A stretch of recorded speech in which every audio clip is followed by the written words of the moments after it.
Hello, folks. Faye here. Today, I want to talk about a very annoying thing that I see in couple days in challengers and VCT, that you should stop hunting operators. I put a asterisk on the title because yes, you should hunt operators in circumstances, and you should definitely avoid to hunting operators in circumstances. And you need to know these contexts to which decision making you should do. So I want to talk about those when you should hunt and when you should stop hunting. So when you should hunt an operator, the first check mark we have is that do you have enough money for at least 2 or 3 rounds? That if the answer is yes, yes, you should hunt an operator, but it's not an answer. There's a skill of that. Okay, how we should hunt down the operator.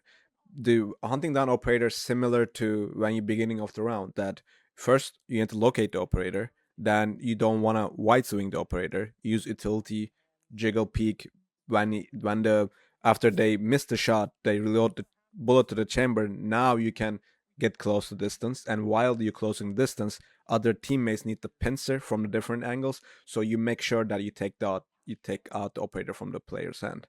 So I want to stop at this. That we know from the kill on the, I think, let's say CT. We call him CT because Ellen will kill Noya. We know operator in play, even though we avoided the operator at the beginning of the round. It's a perfect round for Shopify Rebellion. They are 4-0 up in the big buy round. They guarantee the run win. And they saying that okay, let's hunt down the operator. But when you look at the minimap, everyone gonna peak one by one in this, and we're gonna lose our lives, and also economical, even though we can buy a couple rounds. So, but the things I want to talk about after this Sarah kill, okay, Sarah goes to hunt. We have to know that now Alam is one away from the ult.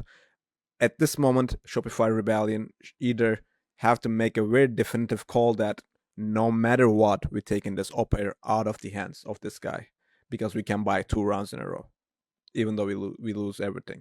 So, but there's a lack of decision making. Also, don't understand the situation. Maybe that in the situation in Shopify Rebellion Gold, that what we're gonna happen is that we're gonna feed one more kill to Alim, and Alim we're gonna get an ult.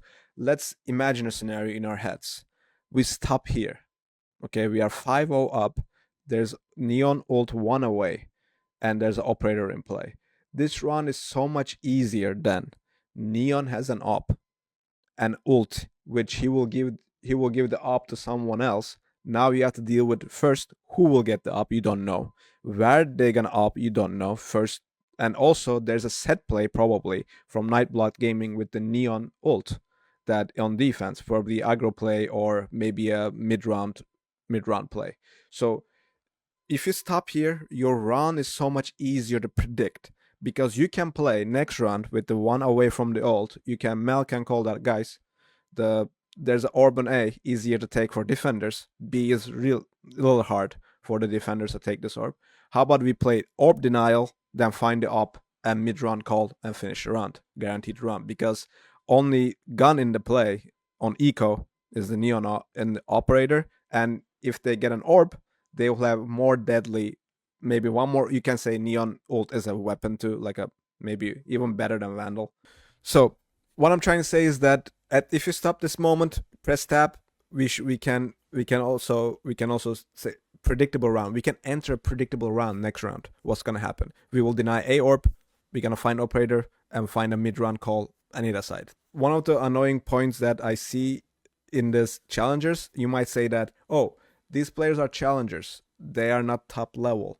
So, but this what happened is that next in crew and MIBR match, Bangkok on the line, and they still gonna do the same mistake. So it doesn't matter the you might think the challengers are tier 2 whatever, but these mistakes happen constantly. So let's move on to the crew match and how they fail their chances to qualify Bangkok because they don't know how to hunt an operator and when to stop hunting.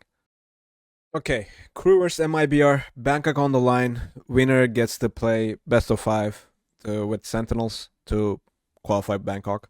So basically, crew, as you can see, they gain momentum here, a lot of momentum, and this is a huge round for the whoever wins, especially if crew wins, basically we will guarantee overtime because no one can buy, and only maybe Artsin probably get an ult because he's one away, and Aspas two away.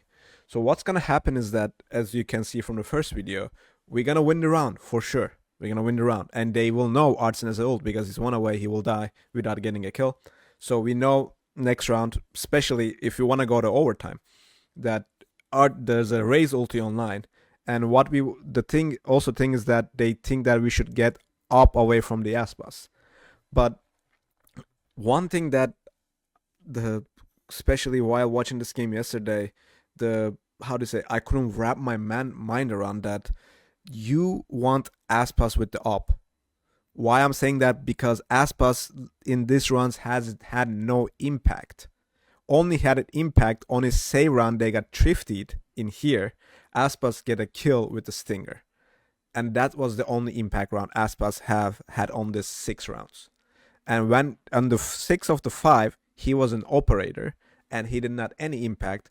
Crew did an amazing job to avoid that. Aspas get an impact, and basically this monster of player, which single-handedly won the second map, Abyss, destroyed you, especially with the Jet. When he gets active. So you make Aspas sleep with the operator in angle watching and trying to retake with the operator, which you find that he basically best player of their team is not having an impact on the game. But whatever, let's move on to hunting down the operator. So we're gonna win the round. I'm gonna fast forward here.